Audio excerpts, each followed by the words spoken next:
तर आज आपण आलोय दत्ता भाऊ पारवे यांच्या शेतामध्ये. जसं मी तुम्हाला सांगतोय की एका 2 महिन्याची अद्रक आहे. या एका लाईनला आपण क्रॅटोस 100 ml ची ड्रिंचिंग केली होती. एक महिना 7 दिवसात झाले. योगायोगाने दत्ता भाऊंची भेट झाली आणि सोबतच बापू भेटले. बापू निश्चितच या भागामधली या क्षेत्रामधले एक प्रगतिशील शेतकरी म्हणून बापूंची ओळख आहे. तर सहज बापूंना हा आवाज दिल्यावर बापू आले. बापू नमस्ते. बापू, साधारण या लाईनला आपण क्रॅटोसची ड्रिंचिंग दिली होती. तर या लाईनमध्ये आणि या बाकीच्या लाईनमध्ये तुम्हाला काय वेगळं दिसतंय बापू? खूपच फरक वाटतोय. ज्यामध्ये फुटव्यांची संख्या खूप झालेली आहे, बिगर वाढलेला आहे, उंची वाढलेली आहे आणि रुंदपणा वाढलाय. दोन्ही पानात फरक जाणवतोय, अगदी हाताला जाणवतोय आणि उघड्या डोळ्यांनी दिसतोय की याच्यात फुटव्याची संख्या खूपच झाली आहे.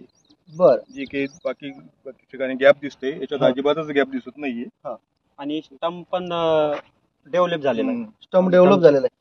बरं, मी तुम्हाला एक गोष्ट आनंदाने सांगतो की बापूने ही पूर्ण लाईन शेवटपर्यंत जाऊन बघण्याचा प्रयत्न केला. या लाईन वापरलेल्या लाईन मध्ये आणि न वापरलेल्या लाईन मध्ये बापूने अगदी शेवटपर्यंत गेलेत. आणि बापूंचं तरी असं म्हणणं आहे की हा जो रिझल्ट आहे किंवा हा जो डिफरन्स आहे हा डोळ्याने दिसतो. पण हा रिझल्ट बापू तुम्हाला सांगतो की 1 महिना 7 दिवसानंतरच आहे.